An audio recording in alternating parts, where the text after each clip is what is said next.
it's Jenny. Welcome back to my channel. Apologies for the rubbish lighting, just a girl filming when she can. But I'm finally here to do the second half of my May wrap-up. So here we go. So the first book is one that I should actually have talked about my last wrap-up because I did read it earlier in the month, and that is Spring by Elyse. I haven't got a physical copy anymore because I did have to return it to the library. There's another 10 people waiting to read this book. But it's definitely my favourite so far out of her seasonal quartet. I loved it so much. It was definitely a 5-star read. I always find Elyse books quite hard to describe, but obviously it follows political events that have happened recently. So I think autumn really focused on Brexit, winter focused on the Trump election and Grenfell Tower, and then this book really focuses a lot on online abuse and the use of people's data from the internet, and also about immigration and people's attitude in Britain towards refugees. It was something that, as I said before, I'm really interested in, and it's also loosely based on Pericles, so it always gets off to a good start because she always has a riff on a Dickens opening line in her novel, so this one was from Hard Times. So on the one hand it follows Richard, who is a has-been director, and his friend, and his grief for the death of his friend Paddy, a woman who he's idolised and worked with for a long time, and about his estranged relationship with his daughter. And it's the idea that he has imagined a relationship with his daughter, which is the link to Pericles, as how it is a kind of retelling of that. And then it's also about Brit, who works in, I can't remember the actual acronym for it, it's something like a removal refugee centre. It's basically where immigrants are kept in a prison-like place in Britain, and she works in one of those centres, and it's about her meeting this girl called Florence, who's this kind of mysterious and magical 13-year-old who just gets her way and is, I suppose, like a physical symbol or impersonation of hope. So I think she kind of embodies the idea of spring, because she goes into the centre and gets past security magically and gets them to do things that haven't been done before. And I don't want to spoil it, but it was just so clever. And as always, there's references to writers like Catherine Mansfield and artists, and I feel like I'm not explaining it very well, but it's brilliant. Please read it. I've rambled on enough about it. Just, if you like Elyse Smith, you'll love it. If you don't like Elyse Smith and find it a bit abstract or a bit hard to follow, then don't read it. Okay. Then very quickly, another audiobook that I actually read in the first half of the month and forgot to talk about, doing well, was Notes on a Nervous Planet by Matt Haig. I've got to be honest, I didn't love this. It was fine, I just expected more of it. There wasn't great advice apart from what I've already heard. It's really reflections on living in the modern world and how you deal with technology and social media when you have anxiety, and just generally how you can try to live with mental illness in the world and not have to shut yourself off from everything. But it's just got obvious things like don't look at your phone before you go to bed and stuff like that, or don't spend ages replying to people on Twitter who are being horrible to you because it's never going to end well and they're never going to agree with you. I was like, okay. Anything else? I didn't think it was, I mean, I didn't expect it to be life-changing or anything, but it wasn't impressive, particularly to me. But not hating on it, I'm just saying it was a 3-star read, and I kind of was hoping it'd be a 4-star read, but never mind. I'm being really rambish today, I'm sorry. But onto the physical books, from small to big. So starting off with, I don't know why I'm holding like this, wait, I'm going to let me down. Okay, The Black Ball by Ralph Ellison. These are 4 short stories that I enjoyed a lot, and I definitely want to look at more of his writing. I know he won, isn't the National Book Award? Is that it? Some big American award back in the day, and I think my favourite story out of the 4 was The Black Ball titular story, because it's just a really clever symbol of racism, and I thought it was very wow, not breathing properly. I thought it was very effective. That's all you had to say, Jenny. Got through in the end, and yeah, but I feel there's not always that much you can say about these because they're so short, but I liked it, would read more of him, so that's good. And the other one I got to was The Duke and His Domain by Truman Capote, which is nice because I read Swan Song and it was good to finally read something that's actually by him, because they're very good at betraying Truman Capote in Swan Song, but it's obviously not all about him, so this was just his journalistic, I wouldn't say interview, it was just like he basically went to have dinner with Marlon Brando while he was filming a film, wow, while he was filming in Japan, and it's just him kind of recounting his conversation. I wouldn't say it's particularly journalistic, it's also quite long, so I wonder if this was all published at once, because wow, that's a long article if it was, but it was really quite wry and witty in the observations, and I haven't seen that many Marlon Brando films. I've probably only seen The Godfather, so that's much later than when he's interviewing him here, but it was just a really different style to what I've read before. This is again another case where I would definitely like to read more of what he's written, something more full-bodied, and yeah, it was a good little read. Then I have a book that everyone, or almost everyone, loved on BookTube last year or maybe the year before, and that is Three Things About Elyse by Joanna Cannon. I've got to say guys, I prefer her debut, which is surprising. I think I just like the characters more in The Trouble with Goats and Sheep. This follows a complete opposite end of the spectrum, you know, she's gone from children to elderly women, so it's from Florence's perspective, who at the beginning of the novel had a fall, and it's her reminiscing about her life and while wondering if or when she will be found. And she's in this home for the elderly with her friend Elsie, and it's really about her secret. Sorry, got a bit rich. It's really about a secret that she's afraid will come out when a man who she thought died decades ago turns up at the home under a different name to how she knew him back in the day, and her fear of everything being revealed and her perception of the past. It's a lot about memory and the unreliability of memory, and I always like that. That's a theme I definitely enjoy being explored in books. But I think for me it was slightly over sentimental, maybe because it was focusing on elderly characters, which is nice because I think there aren't enough in books in general, but I would just say because there are children that are the focus of her debut novel, you can kind of get away with more of that, and it was also just generally funnier because of the children's observations and thoughts. So I did enjoy it, but it wasn't as good as I wanted it to be. It was still 3 stars. It's a very cosy read. I think this is a good holiday read, or even it's just the perfect like autumn rainy day read. Get a blanket and a book and a cup of tea if you like tea. I guess I'm in the minority there that I don't, but yeah, I'm glad to have read it. I wouldn't rave about it like everyone else has been. Then I have the books that I read from my black shelf. I actually did really well. I read all of them apart from The 100-Year-Old Man Who Turned Out the Window Disappeared. So in no particular order, I read Schindler's Ark by Thomas Keneally, if that's how you say it. This book was quite a different reading experience of what I expected, because it's written in the style of non-fiction in some ways, and there is an author's note at the beginning explaining that he did as much research as possible and spoke to survivors and got a lot of first-hand accounts of people's experiences in the camp and with Oskar Schindler, because it's all about Oskar Schindler, who was a German that saved a lot of Jews during the Holocaust because he had a factory and employed Jews there and effectively saved them from the worst conditions that the labour camps would have put them under. So it's an incredible story, but I actually wish he'd just written a non-fiction book, because there's so much material in here.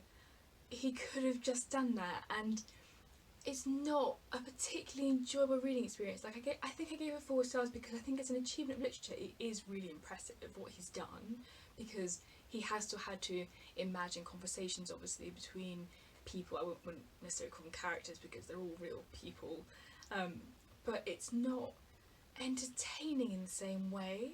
I think it actually for me worked better as a film with Schindler's List, that just is a better medium I think to tell the story, because you sort of have more of a narrative and it doesn't just feel like a recounting of what happened. But I don't know if I recommend it or not. I can completely understand why it won the Booker Prize, but I don't know if I necessarily enjoyed it. I think maybe I would actually give it a star less just because it wasn't the best reading experience in terms of how entertaining was it. I mean, look, it's about the Holocaust. I'm not saying, you know, go into a book like this and expect it to be entertaining, but it was just quite a dry reading style and quite almost factual in the way it's written, which is also deliberate artistic choice. I appreciate that. I don't know if I love that necessarily though. Then we're moving on to The Lighthouse by Alison Moore. I really enjoyed this book. It's the kind of novel that I think will really stay with me. It is about a man called Futh. I just really like saying that. And he is middle-aged at the point of the narrative begins, and he is going on a week's holiday to Germany, having become newly separated from his wife.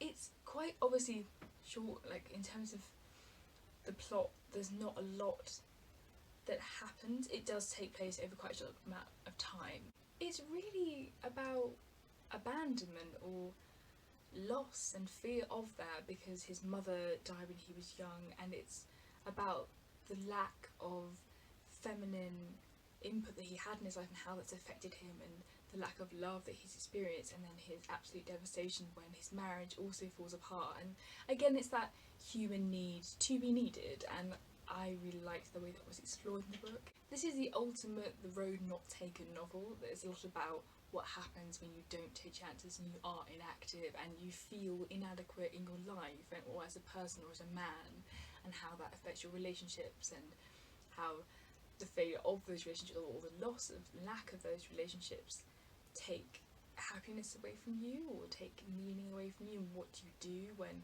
someone that has really defined your life leaves. I thought it was really beautifully written, and I think this is underrated. It's one that if it hadn't been shortlisted with Man Booker, I never would have read.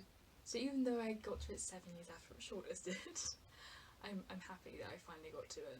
Then we have a book that had all the hype on BookTube, and I am now fully on that hype train, and that is The Tyrosine by Sarah Moss. This is about a father whose daughter Miriam inexplicably has a heart failure, and the doctors can't find out how or why this has occurred, and why her heart stopped, and if it will happen again. So he has to live with this daily existence of worrying about every situation that his daughter is put through, and I felt genuinely stressed reading the book in some way.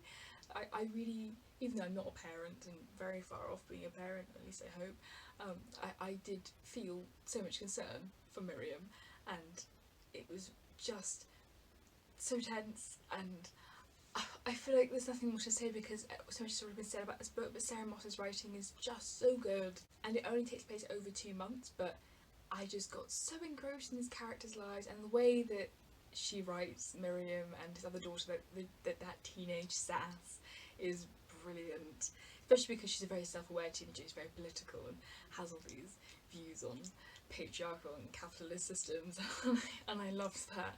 I wasn't expecting it. It was really nuanced, and I can see why some people would find it boring in some ways, because not much happens. It is really just about a father's interior worry and how his mind is working during this pressing time, and also about the difficulty of letting a child grow up and letting her go out into the world just generally, especially when they talk about her going to university and that kind of thing. I really appreciated that. I thought it was just so well done, and everyone should read it if you haven't read it. If you're like me and you're a bit late to the party, please read it. It's great. It's so great. Then I have the last of the Greek myth retellings that I own, and that is Everything Under by Daisy Johnson. I have finally now read all of the shortlist last year's Man Booker, because I'm such a sucker for buying all of them and then not reading any, or one at the most, so that's good. But it is about Gretel, who narrates this, and she has been abandoned by her mother when she was young and has since been brought up in foster care and is now a lexicographer, which is really cool. So it's someone who does dictionary definitions and stuff. And she finds her mother, and it's really about her trying to get a mother's story out of her, but her mother has dementia. But there's another character, Marcus, who is helping her to find her mother, or just involved in various ways. And it's a lot about language, which I really enjoy, because her and her mother when she was young had some kind of secret language that was just made up for them. I enjoyed that aspect of it, and the idea that language has the power to both alienate and empower you in the world, and how she's ostracised when she goes to school because she doesn't realise that the language she uses with her mother isn't normal. So it's well written. I think it's a really good debut. I don't have much to say about it because I find it quite hard to wrap my head around. I think it was a bit complicated. I think it's the kind of book, probably isn't that complicated, it's probably just me and the time I read it or something. I think I'll like it more when I reread it, but because I've been reading quite a lot of Greek mystery challenge, I'm currently reading one at the moment as well, I feel like this is not my favourite, so I can see why this didn't win. But glad to have read it, and it was, I would still recommend it. If you like Greek mystery challenge, then yeah, go for it, obviously. But it's not the kind of book you can just read and not have to concentrate too much on. You do have to pay attention to what's going on. Then I have a non-fiction book which I absolutely loved, and that is Written in History, Letters That Changed the World. This was so fun to read. It is grouped together by themes of subjects, so, well, themes of subjects, that's the same thing, Jenny. Anyway, it goes from love through to goodbye.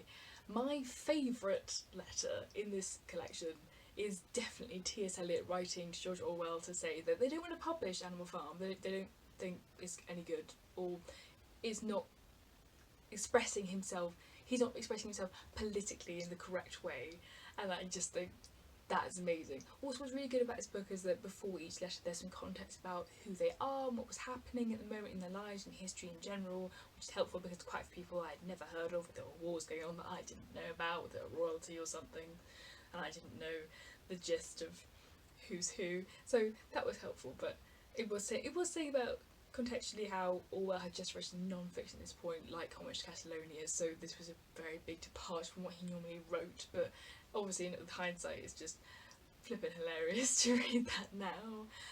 And also I really liked Gandhi's letter to Hitler during the World War II and asking him very nicely to call everything off. I would really recommend this, but I think it's quite niche because not everyone's interested in letters like me. I don't expect everyone to like rush out and buy this, but it's a fun, like, I don't know, tea break read or something. I just read it so quickly. And also, if you're the kind of person that reads slowly, this is quite a book to read because it's all short sections, so it just keeps going quickly. And the other book that I read from the Man Booker shortlist from last year, that is The Mars Room by Rachel Kushner. This is a book that I liked more at the beginning than I did by the end. I just think the ending is unrealistic. But anyway, it's about a woman, Romy Hall, who is serving life sentences, or I think back-to-back life sentences, for murder. And again, it's one of those narratives that you slowly find out the circumstances before she was committed and how the murder happened. So you find out right at the end how the murder happened, and it was the murder that I just didn't believe. Even having built up all that character back history, I still didn't think that that was what this character would have done and how she would have reacted in the situation she was in, which is what kind of pulled it down for me, I will say. Also, don't listen to the audiobook because it's narrated by Rachel Kushner, but she is quite dull to listen to, I'll be honest. Read it physically, you will have a much better reading experience. I liked the look at women's prisons. I think that is quite, not necessarily taboo, but it's a lot less often depicted in fiction generally, and it isn't something you think about as much. I think if you say prison, you would immediately think of men in prison. Same as if you say think of a murderer, you probably think of a man. I like challenging those perceptions and pointing out that women do shit too, but it wasn't quite cohesive for me. I liked aspects of it. The Mars Room is a club that she works in as a stripper, so I liked that backwards and forwards non-linear narrative. I just think the ending let it down and the motive let it down, but maybe that's just me.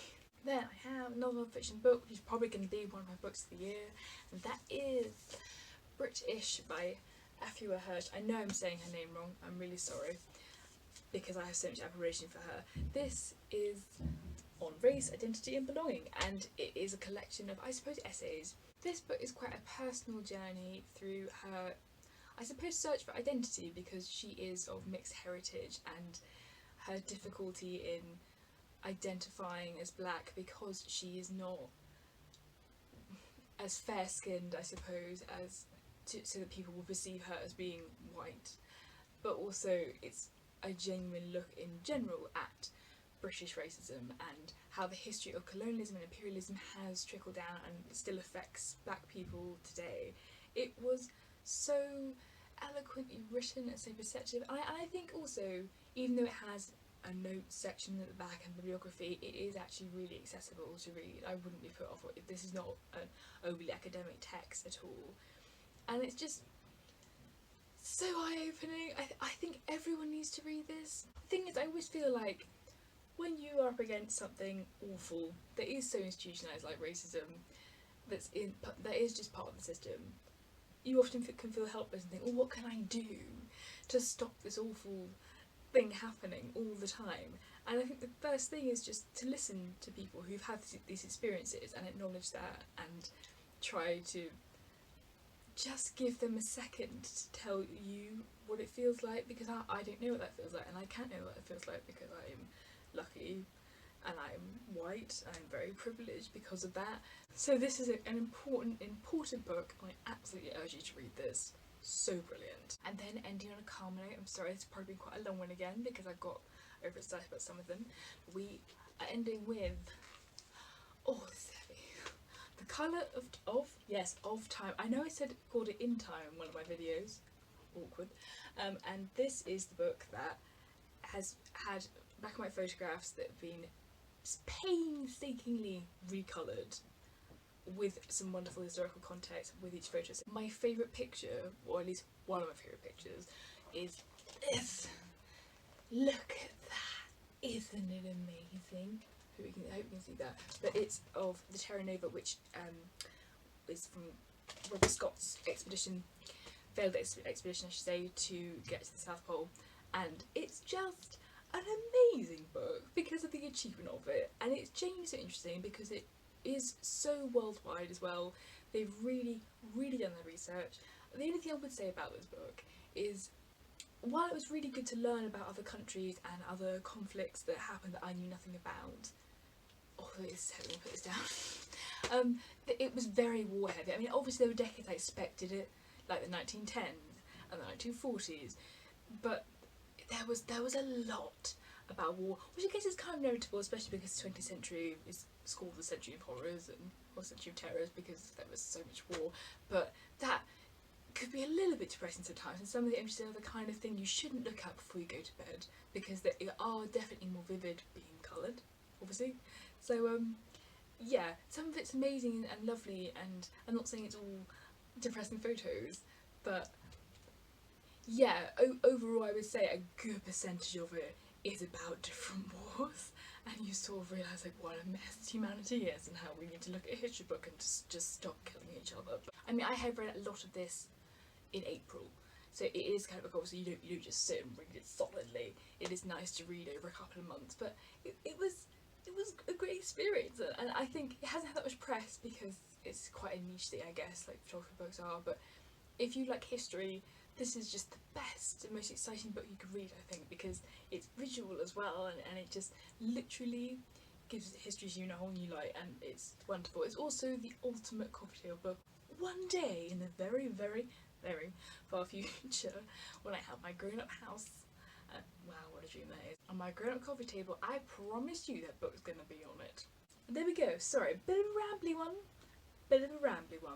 but we're at the end. Look, guys, just be glad that once again I didn't do a really long one, at least did it in 2 parts. Imagine if that had been one wrap up. Oh my god.